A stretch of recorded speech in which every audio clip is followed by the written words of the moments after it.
현관문을 열고 들어서니 며느리가 거실 소파에 앉아 있었습니다. 평소 같으면 어머님 오셨어요 하며 반갑게 맞아주곤 했는데 오늘은 뭔가 달랐습니다. 휴대폰을 귀에 바짝 붙이고 누군가와 통화 중이었습니다.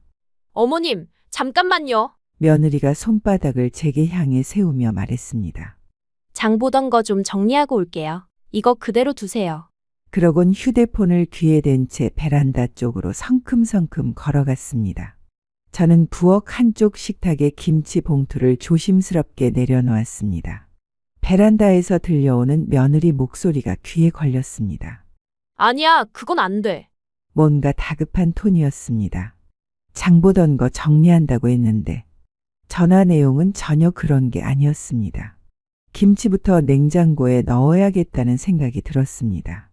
여름이라 상할 수도 있으니까요. 부엌으로 들어가 김치 냉장고 문을 열었습니다. 차가운 냉기가 얼굴에 닿았습니다.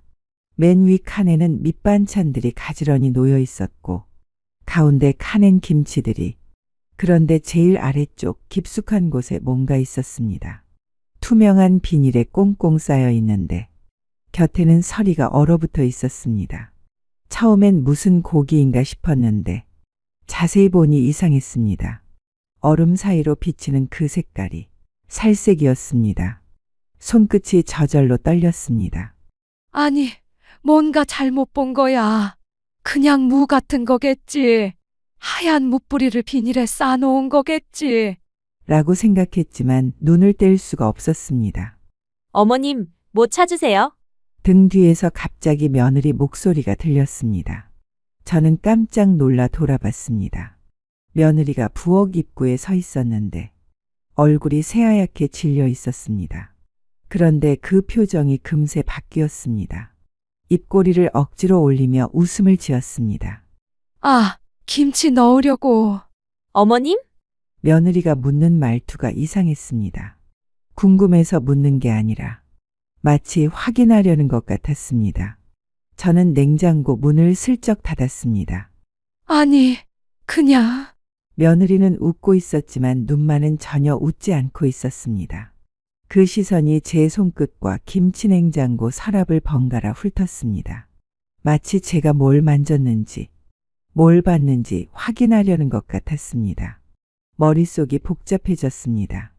아들은 어선을 타고 3개월째 바다에 나가 있습니다. 다음 달에나 들어온다고 했습니다. 그동안 이 집엔 며느리 혼자 있었습니다. 혹시 아들이 이런 걸 알까? 아니면 나만 본 건가? 내가 뭘 본 거야? 정말 그냥 무뿌리 같은 거 아닐까? 하지만 아무리 생각해봐도 그 형체는 그냥 무는 아니었습니다. 며느리가 계속 저를 바라보고 있었습니다. 그 눈빛이 뭔가 위협적으로 느껴졌습니다. 저는 가슴이 두근거려서 김치통을 서둘러 꺼냈습니다. 그냥 김치만 넣고 갈게. 아니에요, 저 주세요. 제가 넣을게요. 며느리의 목소리는 평상시와 같았지만 제게서 한 발자국도 떨어지지 않았습니다. 손이 자꾸 떨려서 김치통을 제대로 놓을 수가 없었습니다. 김치 냉장고 문을 닫고 나서도 가슴이 계속 두근거렸습니다. 며느리가 밥 드시고 가세요 하며 저를 식탁으로 안내했지만 다리에 힘이 빠져서 제대로 걸을 수가 없었습니다. 오늘 김치찌개 끓였어요. 어머님이 좋아하시는 돼지고기 넣고요. 며느리가 뚝배기를 제 앞에 놓으며 말했습니다. 평소 같으면 고마워라 하며 반가워했을 텐데 오늘은 달랐습니다. 뚝배기 안에 붉은 국물이 눈에 들어왔습니다. 김치찌개의 빨간 색깔이 방금 전 냉장고에서 본 그 얼어붙은 형체와 자꾸 겹쳐졌습니다. 어머님, 왜 안 드세요?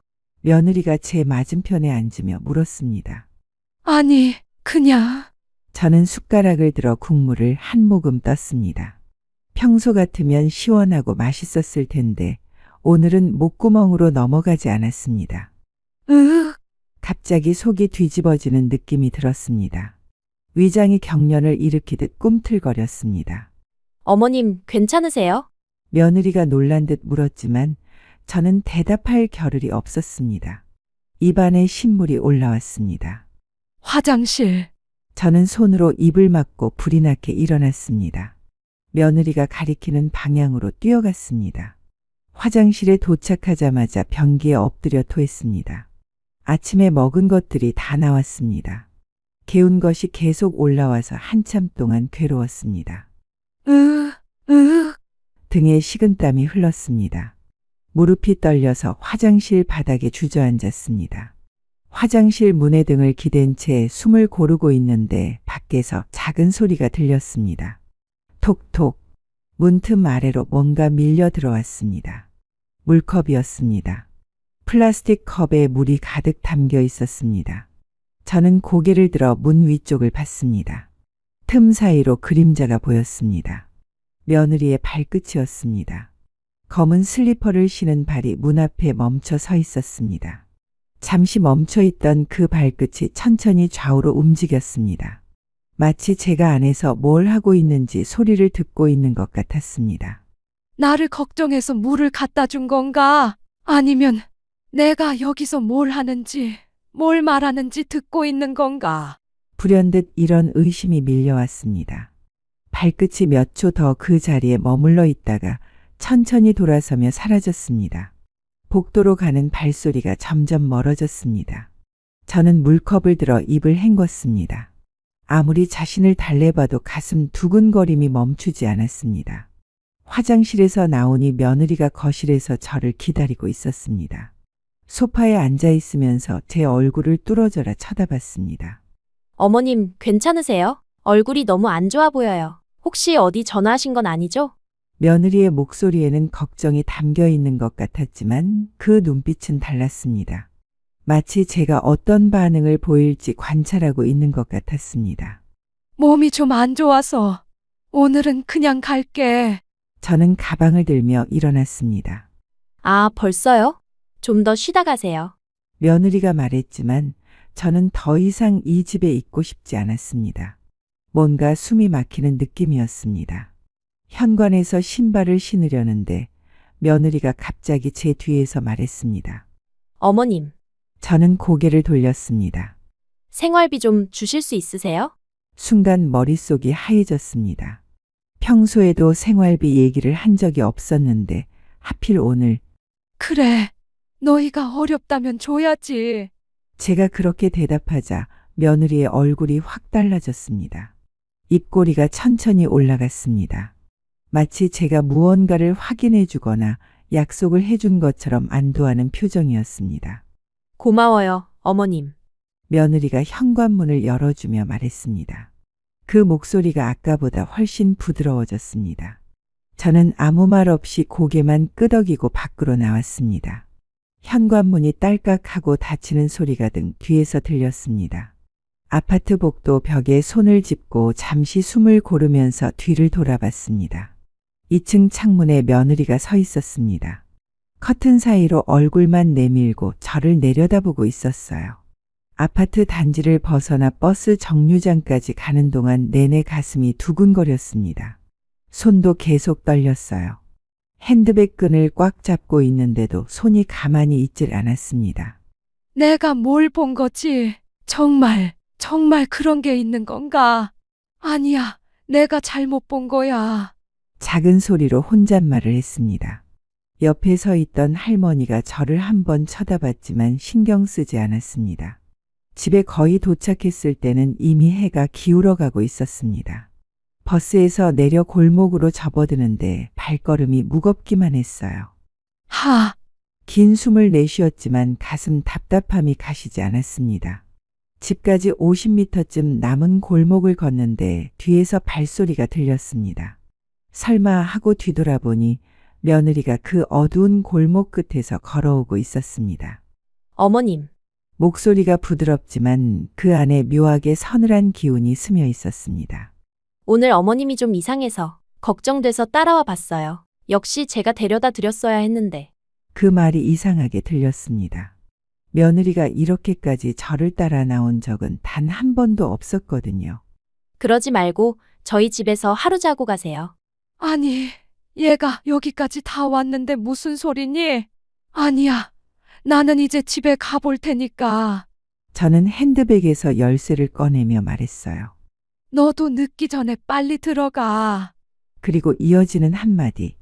어머님, 혹시 어디 따로 전화하신 곳은 없죠? 무슨 전화?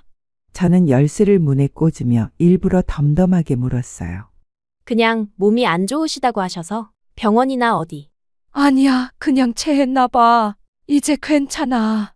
저는 문을 열면서 며느리를 돌아봤어요. 빨리 들어가. 이 늦은 시간에 왜 따라와서. 며느리가 잠시 그 자리에 서 있더니 천천히 고개를 끄덕였습니다. 네, 그럼 들어가세요. 조심히. 가슴이 철렁 내려앉았습니다. 그 목소리는 부드러웠지만 대답을 잘못하면 안 될 것 같은 묘한 압박감이 있었습니다. 아무 말도 못하고 고개를 저었는데 며느리의 눈동자가 제 표정을 훑는 걸 느꼈습니다. 그 순간 등골이 서늘해졌습니다. 생전 처음으로 내 며느리가 낯선 사람처럼 느껴졌습니다.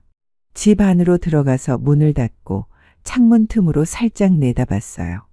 며느리가 한참 동안 제 집 앞에 서 있다가 천천히 돌아서서 사라졌습니다. 그때 핸드폰이 울렸습니다. 으악! 갑작스런 벨소리에 깜짝 놀라서 소리를 질렀어요. 손에 들고 있던 열쇠가 바닥에 떨어졌습니다. 가슴이 쿵쾅거렸어요. 방금 전 며느리와의 일로 신경이 곤두서 있던 터라 작은 소리에도 놀랄 수밖에 없었습니다. 따르릉, 따르릉. 벨소리가 계속 울렸어요. 떨리는 손으로 핸드폰을 꺼내 화면을 봤습니다. 경숙이었어요. 한숨을 크게 내쉬며 전화를 받았습니다. 여보세요? 언니, 나 경숙이야. 오늘 아들 집 다녀왔지? 경숙은 제 오랜 친구 같은 동생이었습니다. 같은 동네에 살면서 거의 매일 얼굴을 보는 사이였어요. 목소리가 왜 그래? 귀여운 거야? 아니, 그냥 전화 소리에 깜짝 놀랐어. 무슨 일 있어? 목소리가 이상해. 경숙의 날카로운 직감이었습니다. 전화 너머로도 제 상태를 알아챈 거죠. 아니, 그냥 그냥이 뭐야? 나 지금 올라갈게. 경숙은 우리 아파트 1층에 살았습니다. 10분도 안 되어서 초인종이 울렸어요. 문을 열자 경숙이 제 얼굴을 한번 훑어보더니 놀란 표정을 지었습니다. 어머, 얼굴이 왜 이래? 완전히 질렸잖아. 들어와. 경숙이 거실에 앉자마자 제 손을 잡았습니다. 야, 손이 왜 이렇게 차가워? 그리고 떨리기까지 하고 뭔 일이야? 경수가 저는 입을 열었다가 다시 닫았습니다. 어떻게 말해야 할지 모르겠었어요. 며느리가 뭔가 이상해. 이상하다니? 어떻게? 경숙이 소파에 몸을 돌리며 저를 바라봤습니다. 오늘 김치 갖다 주러 갔는데 냉장고에서 말을 하려니 목이 막혔습니다. 정말 제가 본 게 맞나 싶기도 하고 말해도 믿어줄지 의심스럽기도 했어요. 냉장고에서 뭘 봤는데? 뭔가 이상한 게 있었어. 얼어붙은 채로. 경숙이 제 손을 더 꽉 잡았습니다. 무슨 말인지 좀 더 자세히 해봐. 저는 천천히 오늘 있었던 일을 말했습니다. 언니, 그거 정말 확실해? 모르겠어. 내가 잘못 본 건지. 하지만 분명히 며느리 반응이 이상하네. 평소 같지 않아. 경숙이 턱을 괴며 생각에 잠겼습니다. 그리고 갑자기 생활비 달라는 것도 수상해. 하필 오늘 경숙이 저를 쳐다보더니 숨을 고르며 말했습니다. 언니, 얼굴이 영 안 좋다. 이런 건 가만히 두면 안 돼. 그럼 어떻게 해? 내가 아는 집이 있어. 무슨 집? 잘 보는 사람 있거든. 이상한 일 있을 때 가보면 정확히 말해줘. 저는 고개를 저었습니다.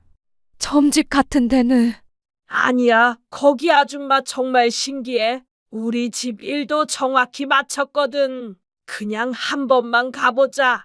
경숙이 제 손을 잡고 일으켜 세웠습니다. 지금? 응? 지금 이런 건 시간 끌면 안 돼. 저는 뭔지도 모른 채 경숙이 잡아 끄는 손을 따라 나섰습니다. 사실 혼자 있기도 무서웠어요. 자꾸 그 장면이 떠올라서 잠시도 마음이 편하지 않았거든요. 경숙과 함께 골목길을 걸어가면서도 가슴이 계속 두근거렸습니다. 경숙이 저를 이끌고 간 곳은 동네 뒷골목이었습니다. 평소에 다녀본 적 없는 좁은 길이었어요. 양쪽으로 낡은 주택들이 빼곡히 들어서 있었고 저녁 무렵이라 그런지 으스스한 분위기였습니다. 여기야? 경숙이 작은 대문 앞에서 멈춰섰습니다. 집은 다른 집들보다 더 낡아 보였어요. 경수가 나 이런 데는 괜찮아. 들어가자. 경숙이 대문을 밀고 들어갔습니다. 마당이 있었는데 화분들이 여기저기 놓여 있었어요. 그런데 신기하게도 어둠 속에서도 희미한 불빛이 새어나왔습니다. 현관문을 열자마자 향 냄새가 코를 찔렀습니다. 진한 향 냄새와 함께 뭔가 무거운 기운이 느껴졌어요. 어서 오세요. 안에서 중년 여자 목소리가 들렸습니다. 들어가 보니 조그만 방이었는데 불상이며 부적이며 온갖 것들이 벽에 붙어 있었습니다. 가운데에는 작은 상이 놓여 있었고 그 뒤에 50대쯤 되어 보이는 여자가 앉아 있었어요. 앉으세요. 그 여자가 우리를 가리키며 말했습니다. 눈이 아주 깊었어요. 뭔가를 꿰뚫어 보는 듯한 눈빛이었습니다. 저와 경숙이 방석에 앉자 그 여자는 저를 한참 들여다봤습니다. 마치 제 속마음까지 다 읽는 것 같아서 불편했어요. 이 집에 그 여자가 갑자기 입을 열었습니다. 찬 기운이 가득하구나. 저는 깜짝 놀랐습니다. 제가 아무 말도 안 했는데 어떻게? 그건 숨 쉬는 게 아니에요. 그 한마디에 숨이 턱 막혔습니다.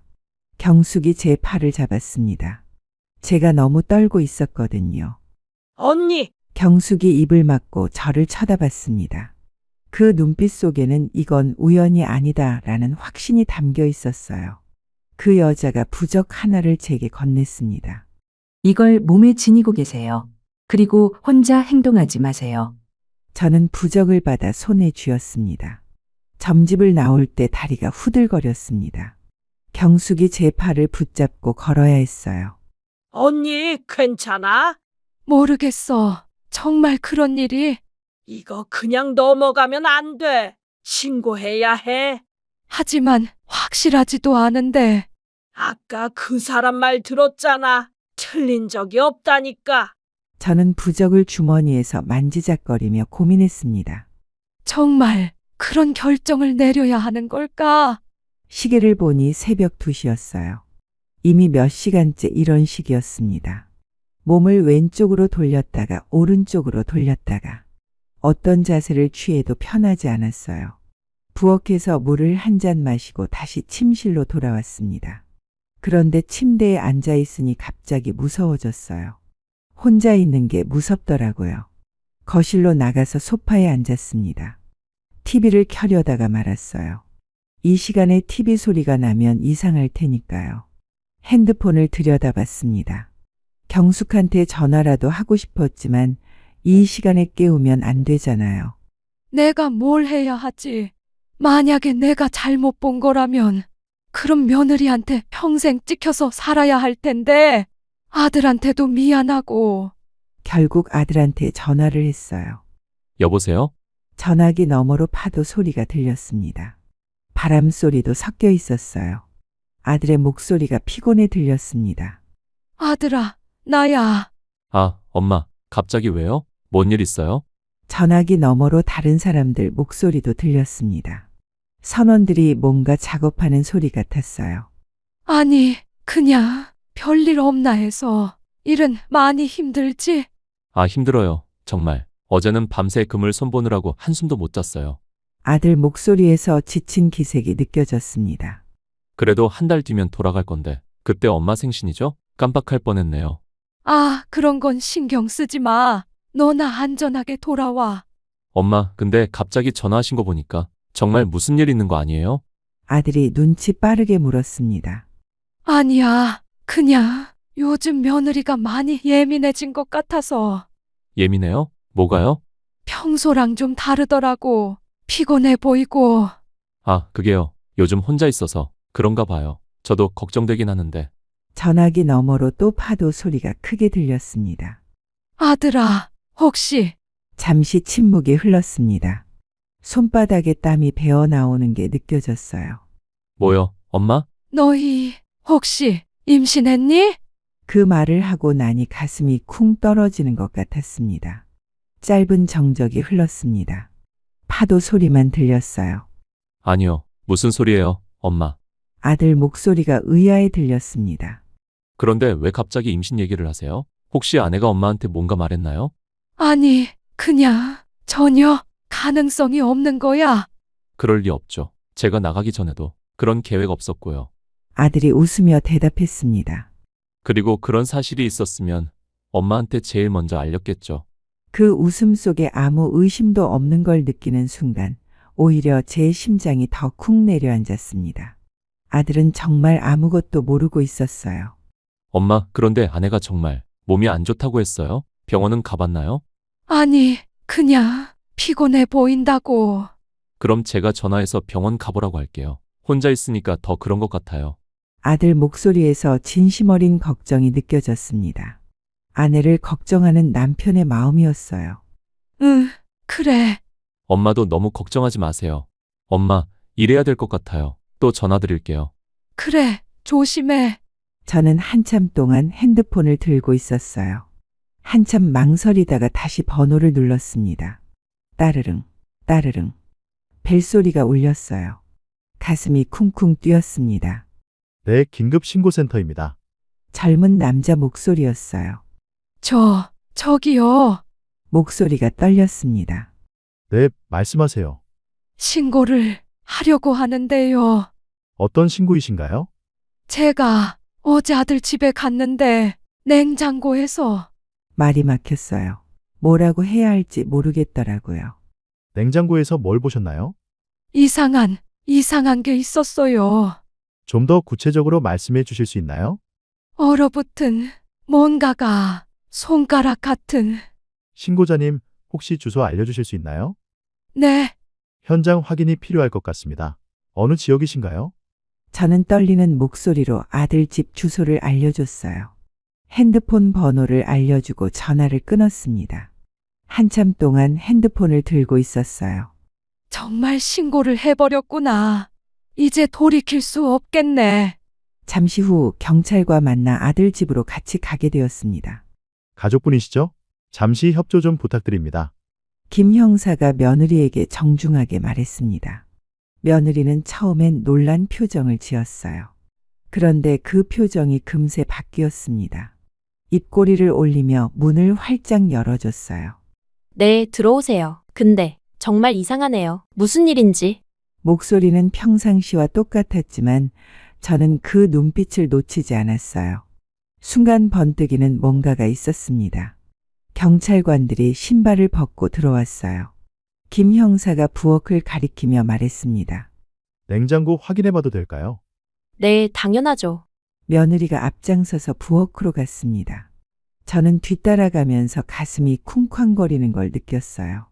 김 형사가 김치냉장고 앞에 서서 장갑을 끼웠습니다. 어디쯤에서 보셨다고 하셨죠? 제일 아래쪽 깊은 곳에. 제 목소리가 떨렸어요. 김 형사가 냉장고 문을 열었습니다. 차가운 냉기가 나왔어요. 위쪽 칸을 먼저 확인했습니다. 김치통들과 반찬통들이 가지런히 들어있었어요. 아무 이상한 것도 없었습니다. 가운데 칸도 마찬가지였어요. 깔끔하게 정리되어 있었습니다. 제일 아래쪽 서랍을 열었을 때 저는 숨을 멈췄어요. 비어 있었습니다. 서랍은 깨끗하게 닦여 있었고 김치와 반찬통만 가지런히 들어 있었어요. 어제 제가 봤던 그 얼어붙은 무언가는 온데간데 없었습니다. 어떡해. 제가 중얼거렸어요. 김 형사가 제일 밑에 있는 얼어붙은 비닐꾸러미를 들어 올렸습니다. 겉으로 보기에는 그냥 고기 덩어리 같았어요. 이게 뭐야? 다른 경찰관이 물었습니다. 돼지고기인가? 김 형사가 비닐을 조심스럽게 뜯어봤어요. 정말 그냥 돼지고기였습니다. 목살 부위 같아 보였어요. 며느리가 옆에서 말했습니다. 아, 그거요? 3일 전 오후 2시쯤 하나로마트에서 샀어요. 삼겹살이랑 같이요. 너무 정확한 대답이었어요. 시간까지 정확히 기억하다니. 김 형사가 저를 바라봤습니다. 어머님, 혹시 이게 아니었나요? 아니에요. 어제 봤던 건 이게 아니었어요. 제 목소리가 점점 작아졌어요.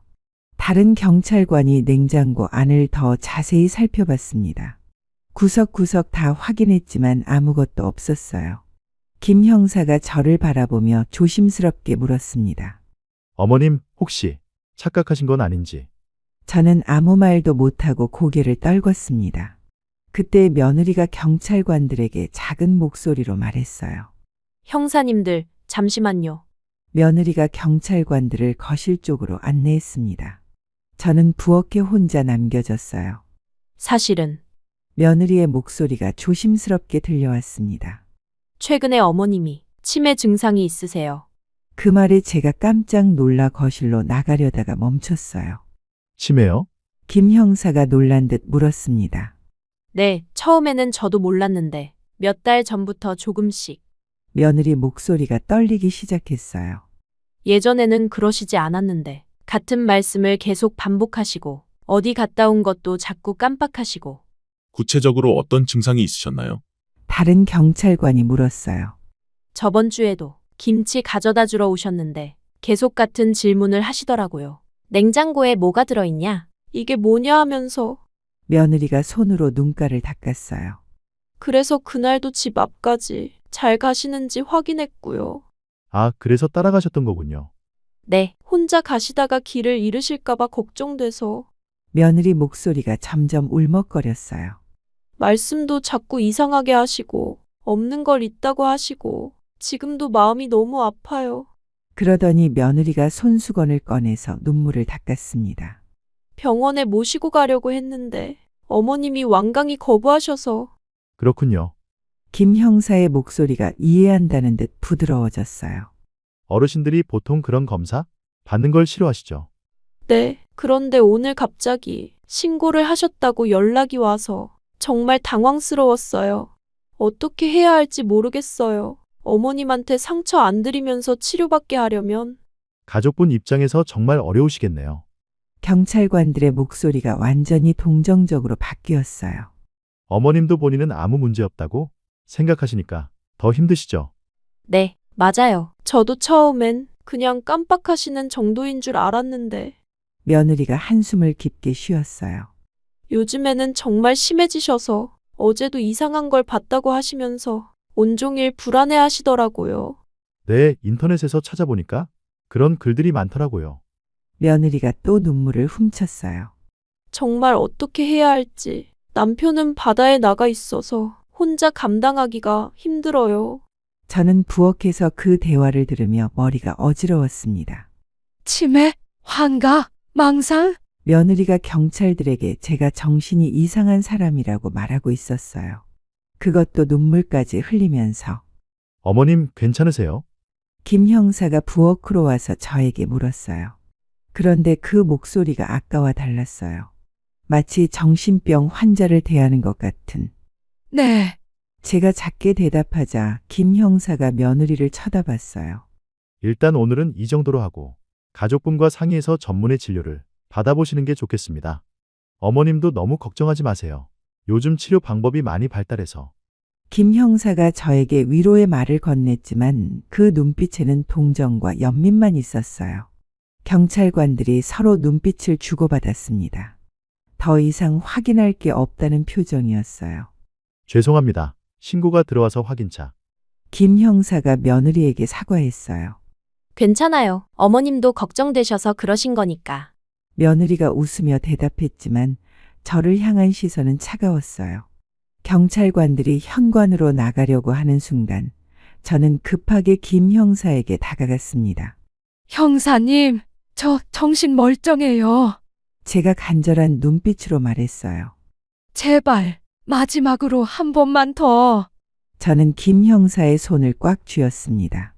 손이 떨리고 있었지만 꼭 붙잡았어요. 형사님, 정말로 저 치매 아니에요. 분명히 뭔가 있었어요. 김 형사가 제 손을 내려다봤어요. 그러더니 조심스럽게 제 손을 놓으며 말했습니다. 어머님, 마음은 알겠지만 아니에요. 정말 아니라니까요. 제 목소리가 점점 커졌어요. 저 멀쩡해요. 뭔가 이상한 게 분명히 있었다고요. 뒤에서 며느리가 어머님, 진정하세요라고 말했지만 저는 들리지 않았어요. 형사님, 제발 한 번만 더 봐주세요. 김 형사가 난처한 표정을 지었어요. 다른 경찰관은 이미 현관문 밖으로 나가 있었습니다. 어머님, 김 형사가 잠시 고민하더니 제 눈을 바라봤습니다. 그 눈빛에서 뭔가 변화가 느껴졌어요. 잠깐만요. 조금 더 확인해 보겠습니다. 며느리의 얼굴에 미묘한 변화가 스쳤습니다. 순간 굳어지더니 다시 억지 미소를 지었어요. 뭘 더 확인하시려고요? 이미 다 보셨잖아요. 다른 냉장고나 냉동고는 없나요? 며느리의 표정이 순간 굳었어요. 다른 냉장고요? 네, 김치냉장고 말고 다른. 다른 건 딱히 없는데요. 김 형사가 부엌을 다시 둘러봤습니다. 일반 냉장고 문을 열어서 냉동실까지 확인했어요. 아무것도 없었습니다. 베란다로 나가서 김치냉장고가 하나 더 있는지 봤습니다. 없었어요. 다시 부엌으로 들어와서 싱크대 아래 수납장들을 하나씩 열어봤어요. 냄비, 그릇, 청소용품들만 있었습니다. 여기는 뭐가 들어있나요? 김 형사가 찬장을 가리키며 물었어요. 그냥 쌀이랑 잡곡류요. 며느리가 대답했지만 목소리가 조금 떨렸어요. 찬장을 열어보니 정말 쌀포대와 잡곡 봉지들만 있었습니다. 김 형사가 거실로 나갔어요. 거실 한쪽에 있는 큰 수납장도 열어봤습니다. 이불, 옷가지들만 들어있었어요. 안방으로 들어가서 옷장도 확인했습니다. 옷들만 걸려 있었어요. 작은 방도 마찬가지였습니다. 책상, 책장, 별다른 건 없었어요. 화장실도 들여다봤습니다. 세면용품들만 있었고요. 30분 가까이 집안 곳곳을 다 뒤져봤지만 아무것도 나오지 않았어요.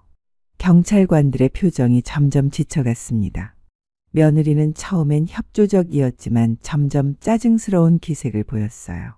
정말 이제 그만하시면 안 될까요? 집안이 다 엉망이 됐잖아요. 며느리가 투덜거렸습니다. 김 형사도 고개를 저었어요. 어머님, 정말 죄송합니다. 아무것도 없는 것 같네요. 그럴 리 없어요. 어머님, 이제 그만하시죠. 경찰분들도 바쁘신데. 며느리가 제 팔을 살짝 잡아당겼어요. 경찰관들이 현관으로 향했습니다. 저도 할 수 없이 따라 나섰어요. 현관에서 신발을 신으면서 김 형사가 말했어요. 오늘은 이상 없는 것 같습니다. 혹시 다른 이상한 일이 있으시면 다시 연락 주세요. 네, 알겠습니다. 제 목소리가 풀이 죽어 있었어요. 경찰관들이 현관문을 나서려는 순간 김 형사가 갑자기 멈춰섰습니다. 아, 잠깐만요. 다들 돌아봤어요. 한 번만 더 보고 갑시다. 혹시 놓친 곳이 있을 수도 있으니까. 며느리의 얼굴이 순간 일그러졌어요. 하지만 금세 웃음으로 바뀌었습니다. 또요? 정말 다 봤잖아요. 김 형사가 다시 부엌으로 들어갔어요. 이번엔 더 꼼꼼히 살펴봤습니다. 가스레인지 및 냉장고 뒤쪽, 전자레인지 위. 그러다가 부엌 끝쪽 구석을 보더니 멈춰섰어요. 구석에는 여러 가지 물건들이 쌓여 있었습니다. 큰 양파망, 감자 박스, 휴지 더미, 그 뒤쪽에 뭔가 큰 게 보였어요. 저기 뭔가 있네요. 김 형사가 앞쪽 물건들을 치우기 시작했어요. 양파망을 옆으로 옮기고 감자 박스를 드러내고 그러자 커다란 쌀독이 나타났습니다. 전통적인 항아리 모양의 큰 쌀독이었어요. 나무 뚜껑이 덮여 있었습니다. 김 형사가 그 앞에 무릎을 꿇고 앉았어요. 이건 뭐가 들어있죠? 그냥 쌀. 김 형사가 쌀독을 손으로 만져봤어요. 이상하네요. 뭐가요? 여긴 왜 이렇게 무겁죠? 그리고 김 형사가 손을 떼면서 말했어요. 이 쌀독만 유독 차갑네요. 그 순간 며느리가 뒤에서 말했어요. 그냥 쌀이에요. 많이 들어있어서 무거운 거고. 하지만 김 형사는 이미 장갑을 끼고 있었어요. 쌀독 뚜껑에 손을 올렸습니다. 뚜껑이 열리자 하얀 쌀이 가득 들어있는 게 보였어요. 언뜻 보면 그냥 평범한 쌀독이었습니다. 하지만 뭔가 이상했어요. 쌀 표면이 너무 평평하네요. 김 형사가 중얼거렸습니다. 정말 그랬어요. 쌀이 마치 자로 잰 듯이 평평하게 정리되어 있었어요. 자연스럽게 부어놓은 쌀이라면 조금은 울퉁불퉁해야 하는데 이건 누군가 일부러 표면을 고르게 다듬어 놓은 것 같았습니다. 며느리가 뒤에서 말했어요. 그냥 제가 정리 좀 해놓은 거예요. 벌레 들어갈까봐. 목소리가 점점 불안해지고 있었습니다. 김 형사가 주먹을 쌀 속으로 깊숙이 넣었어요. 뭔가에 닿았나 봐요. 표정이 굳어졌습니다. 뭔가 있네요. 쌀을 한 움큼씩 걷어내기 시작했어요. 하얀 쌀알들이 바닥에 떨어졌습니다. 며느리가 급하게 말했어요. 아, 그거 쌀벌레 잡는 약이에요? 방충제 같은. 하지만 김 형사는 계속 쌀을 파헤쳤습니다. 다른 경찰관도 와서 도왔어요. 쌀을 더 걷어내자 뭔가 단단하고 차가운 감촉이 손끝에 닿았습니다. 이건 방충제가 아니네요. 김 형사의 목소리가 낮아졌어요. 쌀을 더 많이 걷어내자 서리가 낀 비닐꾸러미가 모습을 드러냈습니다. 투명한 비닐에 꽁꽁 쌓여 있었어요. 이게 뭐죠? 김 형사가 그 꾸러미를 조심스럽게 들어 올렸어요. 며느리가 다급하게 소리쳤습니다. 그건 그냥 고기예요. 돼지고기. 하지만 김 형사는 이미 비닐을 살짝 벗기고 있었어요. 비닐 일부가 벗겨지자 숨이 턱 막히는 정체가 나타났습니다. 김 형사가 급하게 뒤로 물러났어요. 현장에서 시신 확인. 그가 무전기를 들고 단호하게 말했습니다. 즉시 감식반 요청. 부엌 한 공기가 한순간에 얼어붙었어요.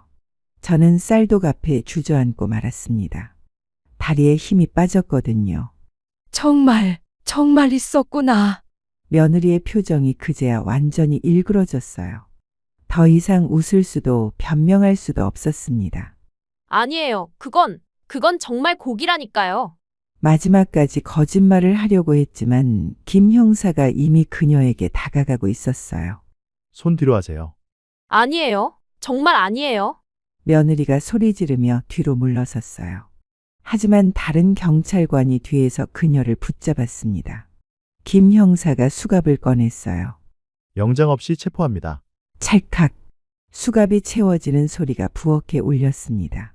그 소리가 제 귀에 너무도 뚜렷하게 들렸어요. 며느리가 수갑이 채워진 채로 바닥에 주저앉았습니다. 아니라고. 나 정말? 하지만 이미 늦었어요. 김 형사가 무전기로 계속 지시하고 있었습니다. 감식팀 긴급 출동 요청. 현장 보존 철저히 하고. 저는 쌀독을 바라보며 눈물이 났어요. 며느리를 바라봤을 때 그녀도 저를 쳐다보고 있었어요. 그 눈빛에는 이제 모든 게 끝났다는 절망이 가득했습니다. 더 이상 숨길 수도 거짓말할 수도 없었으니까요. 감식팀이 도착할 때까지 부엌은 완전히 통제되었어요. 아무도 들어갈 수 없었고 며느리는 거실에서 수갑 찬 채로 앉아 있었습니다. 30분 후 흰 옷을 입은 감식팀원들이 들어왔어요. 그들이 쌀독에서 그 비닐꾸러미를 완전히 꺼내는 걸 봤을 때 저는 고개를 돌릴 수밖에 없었습니다. 며느리가 연행된 지 일주일이 지났습니다. 그 일주일 동안 저는 제대로 잠을 못 잤어요. 밤마다 그 장면이 떠올라서 악몽에 시달렸습니다. 경숙이 매일 찾아와서 돌봐줬어요. 밥도 해주고 말동무도 해주고 혼자 있으면 미칠 것 같았거든요. 언니, 아직도 잠을 못 자? 어떻게 자겠어. 계속 그 생각만 나. 언니 잘못 아니야. 너무 자책하지 마. 하지만 자책하지 않을 수 없었어요. 혹시 제가 더 일찍 눈치챘다면 그 아이를 구할 수 있었을지도 모르잖아요. 그런데 금요일 오후에 김 형사한테서 전화가 왔습니다. 어머님, 저 김 형사입니다. 네, 형사님. 잠시 시간 되시면 만나서 얘기할 게 있습니다. 무슨 일이신가요? 전화로는 직접 만나서 말씀드리는 게 좋겠습니다. 1시간 후 김 형사가 집으로 찾아왔어요. 경숙도 함께 있었습니다. 거실에 앉은 김 형사의 표정이 심각했어요. 어머님, 유전자 분석 결과가 나왔습니다. 제 가슴이 쿵 떨어졌어요. DNA가 김 형사가 잠시 망설이더니 천천히 말했습니다. 아드님과 일치하지 않습니다. 그 순간 머릿속이 하얘졌어요. 네, 친자가 아닙니다. 그럼 누구? 아들이 배에 나가 있던 동안 며느리는 다른 남자를 만났던 거였네요. 네, 현재 용의자는 모든 혐의를 부인하고 있지만 증거들이 명확합니다. 불륜 관계였던 남성의 신원도 확인됐습니다. 하지만 사실을 전혀 몰랐다고 진술했습니다. 경숙이 입을 막고 고개를 저었어요. 어떻게 그런 일을, 왜 그런 끔찍한 짓을. 아마도 들키는 걸 두려워했던 것 같습니다. 아들이 받을 충격을 생각하니 마음이 찢어지는 것 같았어요. 그럼 아들이 돌아오면, 사실을 말씀드려야겠죠. 이미 언론에도 보도되기 시작했으니까요. 아이고, 우리 아들이. 어머님, 아드님께는 제가 직접 연락드리겠습니다. 김 형사가 일어서며 말했어요. 재판 과정에서 증인으로 출석해달라고 연락드릴 수도 있습니다. 네, 알겠습니다. 아들이 부산항에 들어온다는 연락을 받고 KTX를 탔습니다. 부산역에서 아들을 기다리면서 가슴이 답답했어요. 어떤 얼굴로 마주해야 할지. 멀리서 걸어오는 아들의 모습을 보는 순간 눈물이 났어요. 살이 많이 빠져 있었고 얼굴이 완전히 상해 있었습니다. 엄마, 아들이 저를 보자마자 두 발자국도 못 가서 그 자리에 주저앉고 말았어요. 역 한복판에서 아들아, 저도 급하게 달려가서 아들을 부축했습니다. 사람들이 쳐다봤지만 신경 쓸 겨를이 없었어요. 엄마, 나 미치겠어요. 아들이 제 어깨에 얼굴을 묻고 흐느꼈습니다. 30살 넘은 어른이 아이처럼 울고 있었어요. 우리는 서둘러 집으로 돌아왔습니다. 집에 도착해서도 아들은 거의 말을 하지 못했어요. 소파에 앉아서 멍하니 있다가 갑자기 울음을 터뜨리고 내가 바다에서 고생할 때 집에서는 아들이 중얼거렸어요. 같이 살면서 웃으면서 나 보내놓고 그 얼굴로 어떻게. 아들이 머리를 감싸고 앉았어요. 저는 아들의 두 손을 꽉 잡았습니다. 내 잘못 아니야. 그건 그 사람 속이 썩어 있었던 거야. 하지만 엄마, 내가 더 일찍 눈치챘어야 했는데. 아니야. 누가 그런 상상을 하겠어? 만약에 엄마가 못 봤다면 나는 계속 모르고 살았을 거예요. 나 이제 어떻게 살아요? 누굴 믿고 살아요? 시간이 지나면 안 될 것 같아요. 절대 안 될 것 같아요. 다음 날 아침에 변호사 선임하러 함께 갔어요. 혼인무효 소송을 준비해야 했거든요. 변호사 사무실에서 아들이 이혼이 아니라 혼인무효예요. 라고 여러 번 확인했어요. 네, 이런 경우는 혼인무효 사유에 해당합니다. 그럼 처음부터 결혼하지 않았던 걸로 되는 거죠? 네, 그렇습니다. 아들이 그제야 조금 안도하는 표정을 지었어요. 하지만 여전히 불안해했습니다. 혼인무효 판결이 나온 지 한 달 후 우리는 집을 정리하기 시작했습니다. 아들이 그 동네에 더 이상 있기 싫어했거든요. 엄마, 여기서 계속 살면 매일 그 생각 날 것 같아요. 그래, 어디든 가자. 사실 저도 마찬가지였어요. 그 아파트 단지만 봐도 가슴이 답답해졌거든요. 시골에 작은 전원주택 있어. 거기서 같이 살면 어때? 주변이 온통 논밭이고 조용한 시골 마을이었습니다. 이사 가는 날 아들이 처음으로 웃는 모습을 봤어요. 엄마, 공기가 정말 좋네요. 그치? 여기서 마음 편히 쉬어. 집은 크지 않았지만 아늑했어요. 거실과 방 2개, 작은 부엌. 제일 좋았던 건 마당이었어요. 꽤 넓은 마당에 흙이 좋아서 뭐든 기를 수 있을 것 같았어요. 엄마, 여기서 뭐 키워봐요. 아들이 마당을 둘러보며 말했어요. 뭘 키울까? 채소? 아니면 꽃? 둘 다 해보자. 아들이 근처 농협에서 씨앗들을 사왔어요. 상추, 깻잎, 고추, 그리고 꽃씨도 몇 종류. 아들이 직접 밭을 일구기 시작했어요. 호미로 땅을 파고 이랑을 만들고 처음엔 서툴렀지만 점점 익숙해졌습니다. 엄마, 이거 정말 재밌네요. 그래? 네, 뭔가 마음이 편해져요. 흙을 만지고 있을 때 아들 표정이 가장 평온했어요. 도시에서는 볼 수 없었던 모습이었습니다. 여기 오길 잘했네. 어느 날 저녁 마당에서 차를 마시고 있는데 아들이 말했어요. 엄마, 저 이제 괜찮은 것 같아요. 정말? 네, 처음엔 있기 힘들 줄 알았는데 여기 와서 이것저것 하다 보니까. 다행이다. 그리고 엄마가 옆에 있어서 더 그런 것 같아요. 아들이 제 손을 잡았어요. 그때 용기 내서 신고해 주셔서 고마워요. 뭘 고마워해? 당연한 거지. 엄마가 아니었으면 저는 평생 그 사람한테 속고 살았을 거예요. 그날 밤 아들이 오랜만에 편히 잠들었어요. 악몽도 없이. 저도 마음이 놓였습니다. 이제 정말 괜찮아질 것 같다는 생각이 들었거든요. 몇 년이 지나 아들은 다시 일을 시작하게 되었습니다. 셋이 한 집에서 살기 시작한 지도 벌써 2년이 되었습니다. 처음 몇 달은 정말 완벽한 며느리라고 생각했었습니다. 그런데 언제부턴가 이상했습니다. 꼭 민재가 출장이나 야근으로 없을 때만 밤늦게 외출하는 게 눈에 밟혔습니다. 그것도 항상 검은 옷차림에 작은 가방 하나만 들고 말입니다. 처음엔 별 생각 없었습니다. 젊은 아이가 친구들과 어울리는 게 당연하지 않나 싶었거든요. 하지만 패턴이 너무 일정했습니다. 민재가 집에 있으면 절대 나가지 않았고 민재가 없으면 어김없이 나갔습니다. 살금살금 몰래 나갔습니다. 현관도 아주 조심스럽게 닫으면서 말입니다. 마치 소리 나는 걸 극도로 경계하는 것처럼요. 그렇게 나가면 12시 넘어서야 돌아왔습니다. 현관문이 조심스럽게 열리는 소리에 잠이 깨곤 했죠.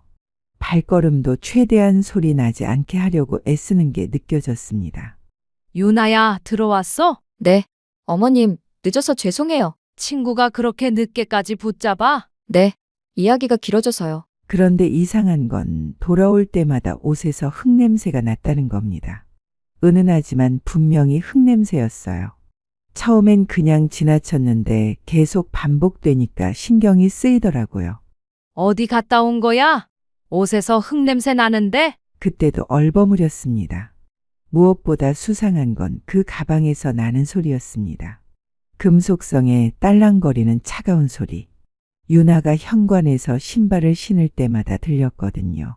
30년 형사 생활로 단련된 제 귀에는 그것이 작은 도구들의 소리로 들렸습니다. 스패너나 드라이버 같은 것들이 부딪히는 소리 말입니다. 가방에 뭐가 들어있길래 소리가 그렇게 나? 한 번은 직접 물어봤습니다. 아, 화장품이요. 컴팩트 거울이랑. 화장품이 그런 소리를 내? 네. 케이스가 좀 딱딱해서요. 하지만 화장품 소리는 그런 게 아니었습니다. 뭔가 숨기고 있어. 제 직감이 말했습니다. 그리고 제 직감은 30년간 단 한 번도 틀린 적이 없었습니다. 그날 밤 민재에게 넌지시 물어봤습니다. 유나가 요즘 자주 밤에 나가던데 너는 아는 일이야? 친구 만나러 간다고 하더라고요. 왜요? 아니야. 그냥 민재는 아무것도 모르고 있었습니다. 아니, 모르는 척하고 있는 건지도 몰랐죠. 어느 토요일 저녁 민재는 지방 출장을 떠났습니다. 일요일 저녁에야 돌아온다고 했었죠. 어머니, 내일 저녁에 들어올게요.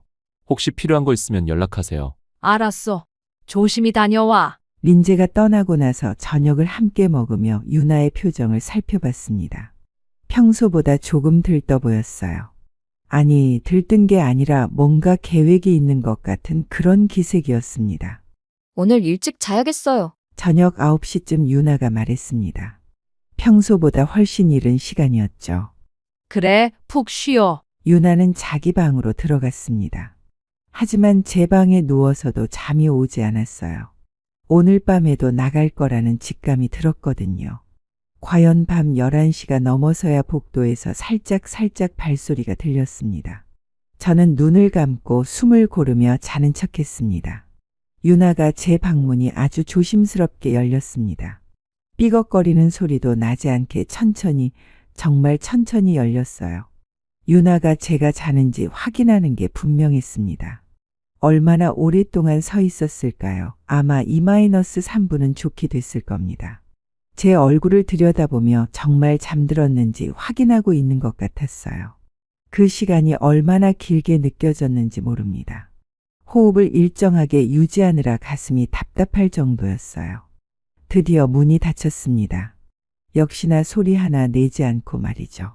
이어서 현관 쪽에서 미세한 소리들이 들렸습니다. 신발 신는 소리, 가방 매는 소리, 그리고 그 특유의 금속성 딸랑거림. 현관문이 열리고 닫히는 소리도 거의 들리지 않았습니다. 유나가 얼마나 조심스럽게 행동하는지 알 수 있었어요. 저는 그때 벌떡 일어나서 외투를 대충 입고 바로 따라 나갔습니다. 신발은 소리 나지 않는 운동화를 골랐죠. 가방은 들지 않았어요. 핸드폰과 지갑만 주머니에 넣었습니다. 계단을 내려가면서 아래쪽을 내려다봤습니다. 유나가 1층 로비를 지나가는 모습이 보였어요. 역시나 온통 검은 옷차림에 그 가방을 메고 있었습니다. 지하철역까지 가는 길에 유나는 한 번도 뒤를 돌아보지 않았습니다. 지하철역에 들어서자 시간을 확인했습니다. 막차 시간이 얼마 남지 않았더군요. 유나는 표를 끊고 개찰구를 통과했습니다. 저도 충분한 거리를 두고 뒤따랐죠. 플랫폼에서 기다리는 동안 유나의 모습을 자세히 관찰했습니다. 평소와는 완전히 다른 사람 같았어요. 전철이 출발했습니다. 점점 시내에서 멀어져 갔어요. 한 정거장, 두 정거장 갈수록 승객도 줄어들었습니다. 유나는 외곽으로 향했습니다. 30분쯤 지났을까요? 종착역이 가까워질수록 차량 안은 거의 비어갔습니다. 이제 저와 유나 그리고 몇 명의 승객만 남았어요. 드디어 종착역에 도착했습니다. 유나가 먼저 내렸고 저는 한참 뒤에 내렸습니다. 역을 나서자 을씨년스러운 풍경이 펼쳐졌습니다. 가로등도 성긴 외곽 지역이었어요. 이런 곳에 무엇이 있다는 걸까요? 유나는 역에서 나와 어둠 속으로 걸어갔습니다. 저는 더욱 조심스럽게 뒤를 따랐죠. 15분쯤 걸었을까요? 유나가 멈춘 곳을 보고 저는 깜짝 놀랐습니다. 종착지는 낡은 묘역이었습니다. 묘지라고? 이 시간에? 가슴이 두근거리기 시작했습니다. 범죄자들이 증거를 묻거나 은닉품을 숨기는 장소로 묘지를 이용하는 경우를 여러 번 봐왔습니다. 저는 긴장했습니다.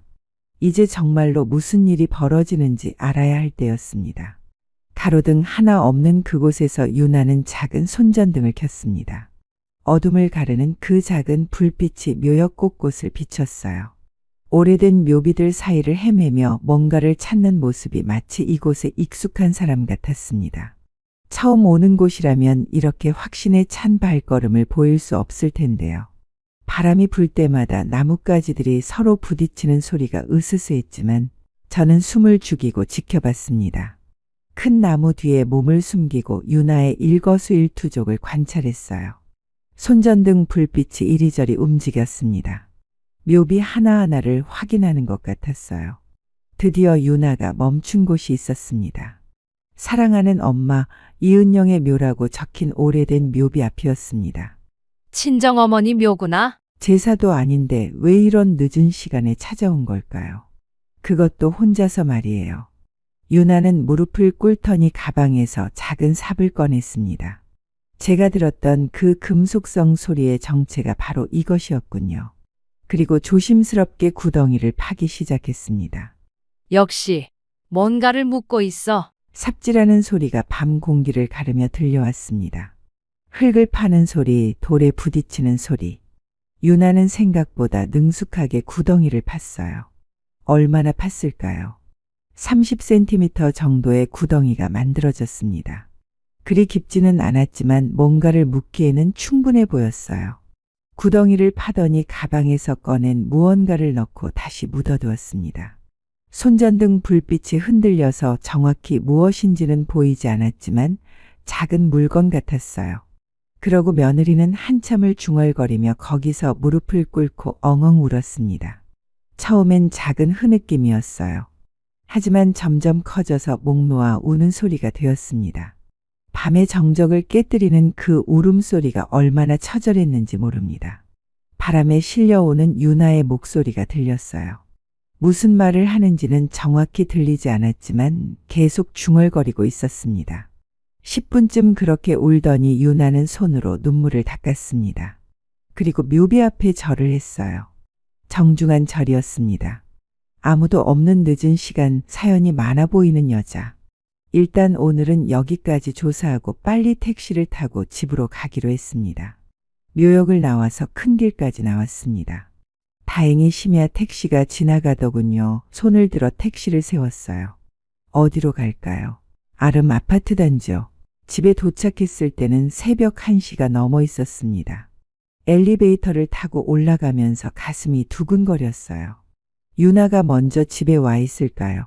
아니면 아직 묘지에 있을까요? 문을 열고 조심스럽게 들어갔습니다. 집안은 조용했어요. 유나 방에 불은 꺼져 있었습니다.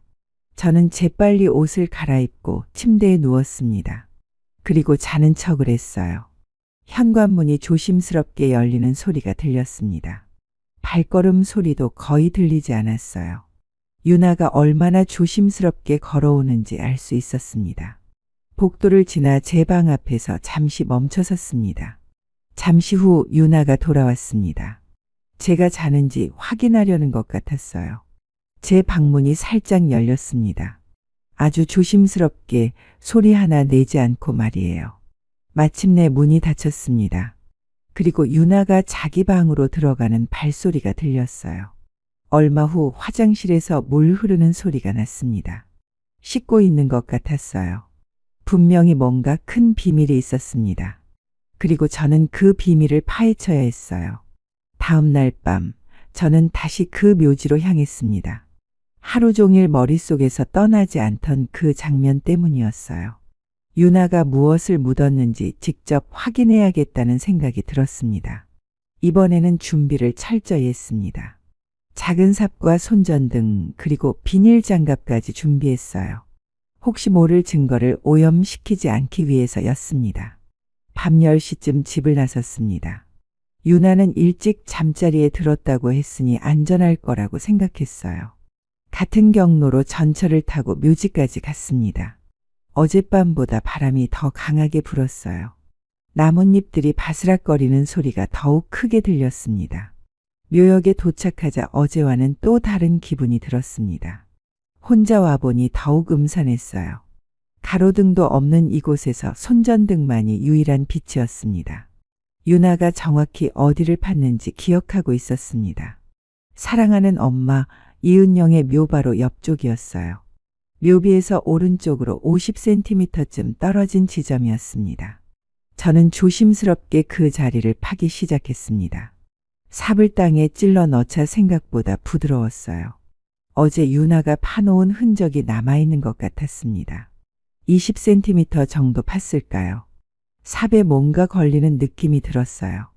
작은 보자기에 쌓인 무언가가 나왔습니다. 손바닥 크기의 작은 인형이었어요. 작은 인형은 아기 옷을 입고 있었습니다. 이 인형은 뭐야? 을씨년스럽게. 저는 손전등으로 인형을 자세히 살펴봤습니다. 인형의 얼굴은 아기처럼 만들어져 있었어요.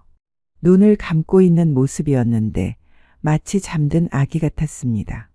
인형을 뒤집어 보니 등 쪽에 작은 글씨가 수놓아져 있었습니다.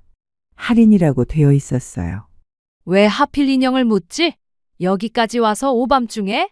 형사적 직감이 작동했습니다. 아이와 관련된 사건이 분명해. 혹시 유나가 다른 남자와 바람을 피워서 임신했다가 뭔가 일이 생긴 건 아닐까요? 일단 그 인형을 비닐에 싸서 가져왔습니다. 집으로 돌아가는 길에 계속 고민했습니다. 하지만 일단은 더 확실한 증거를 찾아야겠다고 생각했어요. 며느리가 정말로 바람을 피웠다면 반드시 그 상대 남자가 있을 테니까요. 며칠 후 민재가 또 출장을 간 날이 왔습니다. 이번에는 3박 4일 일정이라고 했어요. 어머님, 목요일 저녁에 들어올게요. 그래, 조심히 다녀와. 민재가 떠나고 나서 유나의 일거수일투족을 관찰했습니다. 혹시 또 나갈 준비를 하는지 말이에요. 그런데 이상했습니다. 이번에는 밤이 아니라 오후에 외출 준비를 하더라고요. 어머님, 잠깐 병원에 다녀올게요. 병원? 어디 아픈 데라도 있어? 아니에요. 그냥 정기검진이요. 유나는 평소보다 화장을 진하게 했습니다. 립스틱도 발갛게 바르고 향수까지 뿌렸어요. 병원 간다는 사람 치고는 너무 꾸몄습니다. 옷차림도 달랐어요. 평소에 집에서 입던 편한 옷이 아니라 몸에 딱 맞는 원피스를 입었습니다. 구두도 하이힐이었고요. 정기검진인데 왜 그렇게 꾸며? 그냥 오랜만에 나가는 거라서요. 대답이 어색했습니다.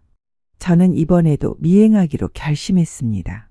유나가 집을 나선 지 10분 후에 따라 나갔어요. 이번에는 오후 시간이라서 사람들이 많았습니다. 들킬 위험도 적었죠. 유나는 지하철을 타고 시내로 향했습니다. 병원이 있는 방향과는 반대쪽이었어요. 역시 거짓말이구나. 시내 번화가에서 내렸습니다. 유나는 한 카페 앞에서 걸음을 멈췄어요. 유나는 시내 번화가의 카페 앞에서 누군가를 기다리고 있었습니다. 카페 앞 테라스 테이블에 앉아서 커피를 주문했어요. 그리고 계속 핸드폰을 확인하며 누군가를 기다리는 모습이었습니다. 저는 길 건너편 상점 앞에 숨어서 지켜봤습니다. 10분쯤 지났을까요? 곧 40대 중반의 정장을 입은 남자가 나타났습니다. 키가 크고 건장한 체격이었어요. 머리는 약간 희끗희끗했지만 나름 잘생긴 남자였습니다. 비싼 양복을 입고 있었고 손목에는 번쩍이는 시계를 차고 있었어요. 유나가 그 남자를 보자마자 환하게 웃으며 일어났습니다. 평소에 집에서 보던 조신한 모습과는 완전히 달랐어요. 둘은 잠깐 대화를 나눈 후 함께 걸었습니다. 남자가 유나의 어깨에 손을 살짝 올리는 모습이 보였어요. 유나는 그것을 자연스럽게 받아들였습니다. 마치 연인 사이처럼 말이에요. 두 사람의 분위기가 심상치 않았습니다. 처음 만나는 사이가 아니라는 게 한눈에 보였어요. 서로에게 익숙한 모습이었거든요. 그리고 향한 곳은 호텔이었습니다. 대낮에 호텔이라고? 가슴이 쿵쾅거렸습니다. 저는 숨어서 그들을 지켜봤습니다. 호텔 입구에서 조금 떨어진 커피숍에 들어가서 창가 자리에 앉았어요. 유나는 그 남자와 함께 당당하게 호텔 로비로 들어갔습니다. 모든 퍼즐이 맞춰지기 시작했습니다. 그래, 그 남자가 아이 아빠구나. 묘지에서 찾은 인형과 초음파 사진 그리고 지금 이 장면까지. 그래서 몰래 만나는 거야. 민재가 출장 갔을 때만 만나는 거였어요. 그래서 그렇게 조심스럽게 행동했던 거고요. 완전히 바람이 확실해. 이제 의심할 여지가 없었습니다. 유나는 결혼 후에도 다른 남자와 바람을 피우고 있었어요. 저는 커피숍에서 1시간 넘게 기다렸습니다. 혹시 두 사람이 나올까 해서였어요. 오후 4시쯤 되어서야 두 사람이 호텔에서 나왔습니다. 유나의 옷차림이 조금 흐트러져 있었어요. 머리도 약간 헝클어진 상태였고 화장도 지워진 것 같았습니다. 두 사람은 호텔 앞에서 잠깐 대화를 나눈 후 각자 다른 방향으로 헤어졌어요. 남자는 택시를 타고 사라졌고 유나는 지하철역으로 향했습니다. 저는 유나를 따라가지 않고 그 자리에 서 있었습니다. 충격이 너무 컸거든요. 그래서 매달 묘지에 가서 그렇게 울었던 거예요. 죄책감과 슬픔 때문에 말이에요. 민재가 알면 얼마나 충격을 받을까. 제 아들을 생각하니 가슴이 아팠습니다. 민재는 유나를 그렇게 사랑하는데 유나는 뒤에서 이런 일을 하고 있었다니. 그날 저녁집에 돌아왔을 때 유나는 평소처럼 저녁을 준비하고 있었습니다. 어머님, 저녁 드세요. 병원은 잘 다녀왔어? 네, 별일 없대요. 거짓말을 태연하게 하는 모습이 더욱 충격적이었어요. 저녁을 먹으면서도 계속 유나를 관찰했습니다. 겉으로는 평범한 며느리였지만 이제는 다르게 보였어요. 그날 밤 잠자리에 누워서도 계속 생각했습니다. 일단 민재가 오면 다 같이 있는 자리에서 확실하게 밝혀야겠다. 아직은 때가 아니야. 다음 날 밤 민재가 출장에서 돌아왔습니다. 저녁 9시쯤이었어요. 어머니, 다녀왔습니다. 고생했다. 짐 정리하고 씻어라. 민재는 피곤해 보였습니다. 3박 4일 출장이 꽤 힘들었나 봐요. 유나는 민재가 돌아오자 부산스럽게 움직였습니다. 짐을 받아주고 따뜻한 물을 끓이고 간단한 야식까지 준비했어요. 여보, 고생 많았어요. 뭐 드실래요? 괜찮아. 비행기에서 먹었어. 하지만 제 눈에는 유나의 행동이 모두 연기로 보였습니다. 며칠 전 호텔에서 다른 남자와 함께 있던 모습이 계속 떠올랐거든요. 민재가 씻고 나와서 거실에 앉았을 때 저는 기회가 왔다고 생각했습니다. 유나야, 잠깐 나와봐. 네? 유나가 부엌에서 고개를 내밀었습니다. 할 말이 있어. 분위기가 심상치 않다는 걸 눈치챈 건지 유나의 표정이 굳어졌습니다. 거실로 나온 유나는 소파 끝자락에 조심스럽게 앉았어요. 민재는 그 사이에 앉아서 두 사람을 번갈아 봤습니다. 무슨 일이세요, 어머니? 저는 준비해뒀던 증거를 꺼낼 때가 왔다고 판단했습니다. 그 남자는 누구야? 갑작스러운 질문에 유나가 깜짝 놀랐습니다. 네? 무슨, 목요일 오후에 호텔에서 만난 그 남자 말이야. 그리고 묘지에서 뭘 묻은 거야? 이번에는 더욱 구체적으로 물었습니다. 너 똑바로 말해. 내가 30년간 형사였던 거 알지? 거짓말하면 딱 보여. 유나는 창백해졌습니다. 입술이 파르르 떨리고 있었어요. 저는 며칠 전 묘지에서 가져온 인형을 꺼내 보였습니다. 비닐봉지에 조심스럽게 보관해뒀던 것이었어요. 이것도 설명해봐. 왜 아기 인형을 친정어머니 묘에 묻는 거지? 인형을 본 순간 유나가 흠칫했습니다. 눈이 커지면서 놀라는 기색이 역력했어요. 민재도 그 인형을 보더니 고개를 갸웃했습니다. 이게 뭐예요? 어디서 나온 거죠? 유나한테 물어봐. 본인이 묻은 거니까. 유나는 입을 열지 않았습니다. 그저 눈물만 흘릴 뿐이었습니다. 처음에는 눈가에 맺히던 눈물이 점점 볼을 타고 흘러내렸어요. 하지만 여전히 한마디도 하지 않았습니다. 결혼하고 나서도 다른 남자와 만나서 아이까지 생겼다가 이게 며느리가 할 짓이야? 내가 직접 봤어. 호텔에 들어가는 거, 묘지에서 이상한 짓 하는 거. 어머니 그만하세요. 민재가 유나를 감쌌습니다. 하지만 유나는 계속 울기만 할 뿐이었어요. 저는 울분이 치밀었습니다. 30년간 수많은 범죄자들을 마주했지만 이렇게 가까운 곳에서 배신을 당할 줄은 몰랐습니다. 유나는 엉엉 울더니 방으로 들어가 버렸습니다. 쾅! 문 닫는 소리가 온 집안에 울려 퍼졌어요. 그 후로 유나 방에서는 더 큰 울음소리가 들려왔습니다. 거실에는 민재와 저만 남았습니다.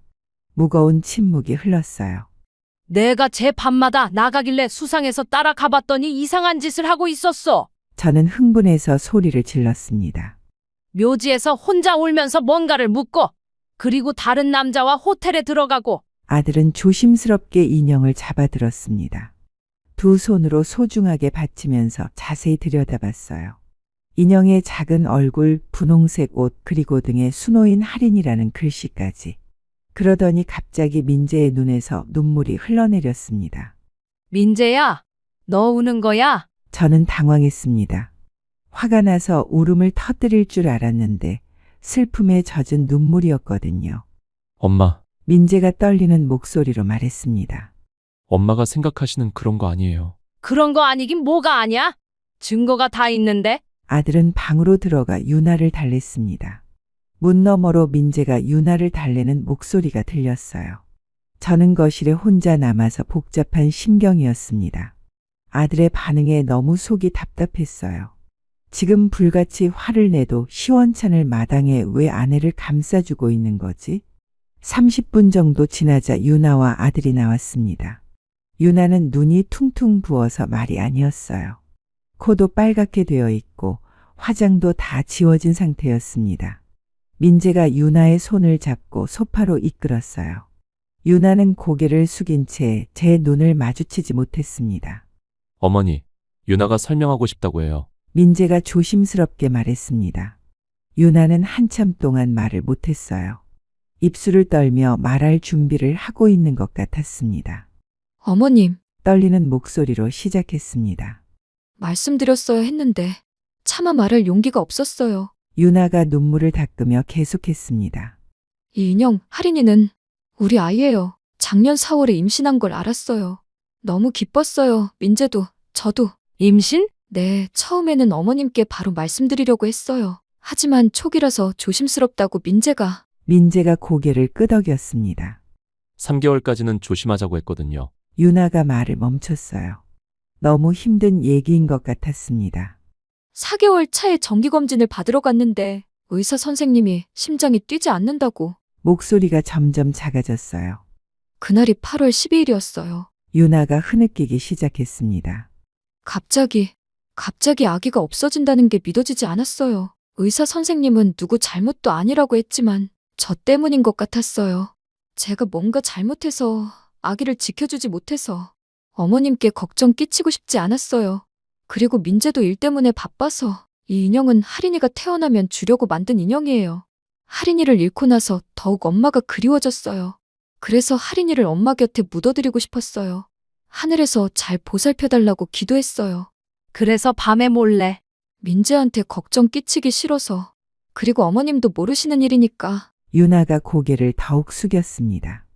호텔은 컨퍼런스에 상담 받으러 간 거였어요. 우울증이 심해져서. 그건 제가 유나를 위해 소개시켜 준 거예요. 네가 네, 유나가 너무 힘들어해서요. 몇 달 동안 밥도 제대로 안 먹고 잠도 못 자고. 민재가 유나를 걱정스럽게 바라봤습니다. 그래서 회사 선배한테 상담 받을 곳이 없냐고 물어봤어요. 김 과장님 부인도 비슷한 경험을 하셨거든요. 그분이 소개해 주신 곳이에요. 민재가 핸드폰을 꺼내 보여줬습니다. 하나 호텔 3층에 있는 희망심리상담센터예요. 여성들을 위한 전문 상담센터거든요. 그런 곳이 있구나. 네. 거기서 매월 둘째 주 목요일마다 함께하는 마음이라는 모임을 열어요. 비슷한 경험을 한 사람들끼리 모여서 서로 위로하고 격려하는 거예요. 혼자가 아니라는 걸 느낄 수 있도록. 그래서 그 남자와 함께 들어간 거구나. 네, 그분이 김 박사님이에요. 그 모임을 진행하시는 심리상담사분이고요. 유나가 조심스럽게 말을 이었습니다. 처음에는 정말 가기 싫었어요. 낯선 사람들 앞에서 제 이야기를 한다는 게. 하지만 민재가 꼭 가보라고 해서 한 번만 가보자고 했는데 어땠어? 정말 도움이 많이 됐어요. 유나의 목소리에 진심이 담겨 있었습니다. 거기 계신 분들도 다 저와 비슷한 경험을 하신 분들이었어요. 박사님이 말씀하시기를 우울증은 매우 자연스러운 반응이래요. 하지만 혼자 끙끙 앓으면 더 심해질 수 있다고. 하지만 지난번에는 처음으로 하린이 이야기를 했어요. 어떤 이야기를? 하린이가 얼마나 소중했는지, 그리고 제가 얼마나 그리워하는지. 힘들었을 텐데. 울면서 말했어요. 그런데 이상하게 말하고 나니까 조금 후련했어요. 민재가 유나의 손을 잡았습니다. 박사님이 그러시더라고요. 감정을 표현하는 게 치유의 첫걸음이라고. 그렇구나. 그리고 하린이를 위해 뭔가 해주고 싶다는 마음도 자연스럽다고 하셨어요. 유나가 고개를 끄덕였습니다. 그래서 하린이 인형을 만든 것도 엄마 곁에 묻어드린 것도 다 자연스러운 애도 과정이라고 하셨어요. 유나가 인형을 꼭 안았습니다. 아직도 힘들어요. 하지만 예전보다는 많이 나아졌어요. 제가 유나를 제대로 돌봐주지 못해서. 혼자 가게 해서 미안해. 내가 같이 갔어야 했는데. 아니야, 민재야. 소개해줘서 고마워. 엄마한테는 미리 말씀드렸어야 했는데. 유나가 고개를 숙였습니다. 제가 말씀드렸어야 했어요. 하지만 어머님께 걱정 끼치고 싶지 않았고, 그리고 아직 제 마음도 정리가 안 됐었거든요. 이해한다. 그런데 이렇게 오해받을 줄은. 정말 죄송해요. 그제야 모든 퍼즐이 완전히 맞춰졌습니다. 유나는 다른 남자와 바람을 피운 게 아니라 아이를 잃은 아픔을 치유하려고 노력하고 있었던 거였어요. 모든 상황을 이해하고 나니 가슴이 무너지는 것 같았습니다. 저는 유나의 손을 잡고 눈물을 흘렸습니다. 정말 미안하다. 아가. 목이 메어서 말이 제대로 나오지 않았어요. 안 그래도 힘든 널 의심해서 그동안 얼마나 마음 아팠니? 유나도 다시 눈물을 흘리기 시작했습니다. 어머님, 정말 미안하다. 저는 유나를 꽉 안았습니다. 2년 동안 함께 살았지만 이렇게 안아본 건 처음이었어요. 유나의 어깨가 제 품에서 떨리고 있었습니다. 얼마나 힘들었을까요? 이른 슬픔도 감당해야 하는데 시어머니한테까지 오해받았으니. 아이고, 내가 얼마나 큰 잘못을 했는지. 유나의 등을 토닥여주며 말했습니다. 친정 어머니께서 하늘에서 하린이 잘 돌봐주실 거야. 어머님, 분명히 그럴 거야. 나도 엄마니까 알 수 있어. 하지만 이제는 하린이 이만 보내주자. 그 말에 유나는 오열을 터뜨렸습니다. 저희 엄마가 우리 하린이 잘 돌봐주겠죠? 유나가 떨리는 목소리로 물었습니다. 응, 분명 잘 돌봐주실 거야. 저도 눈물이 주체할 수 없이 흘러내렸어요. 그럼 엄마 마음이 다 그렇지. 하린이가 외롭지 않게 할머니가 잘 돌봐주실 거야. 그리고 하린이는 이제 아프지도 않고 춥지도 않을 거야. 네, 따뜻한 할머니 품에서 행복하게 지낼 거고. 유나가 고개를 끄덕였습니다. 하지만 유나야, 이제는 할인이를 마음속에만 간직하고 현실로 돌아와야 해. 유나가 저를 바라봤습니다. 할인이도 엄마가 계속 슬퍼하는 걸 원하지 않을 거야. 어머님, 할인이는 분명히 엄마가 행복하기를 바랄 거야. 유나가 작게 고개를 끄덕였습니다. 그러니까 이제는 할인이에게 인사하자. 잘 가라고. 지금요? 지금 당장은 아니야. 마음의 준비가 되면. 유나가 인형을 꽉 안았습니다. 무서워요. 할인이를 정말로 보내는 게. 괜찮아. 보낸다고 해서 있는 게 아니야. 정말요? 그럼 할인이는 항상 우리 마음속에 있을 거야. 다만 이제는 슬픔이 아니라 사랑으로 기억하는 거지. 엄마 말씀이 맞아. 할인이를 사랑하는 마음은 변하지 않을 거야. 하지만 유나도 행복하게 살아야 해. 그게 할인이가 원하는 일일 거야. 유나가 한참 동안 울었습니다. 저도 민재도 함께 울었어요. 그렇게 우리 세 사람은 처음으로 할인이에 대해 함께 이야기했습니다.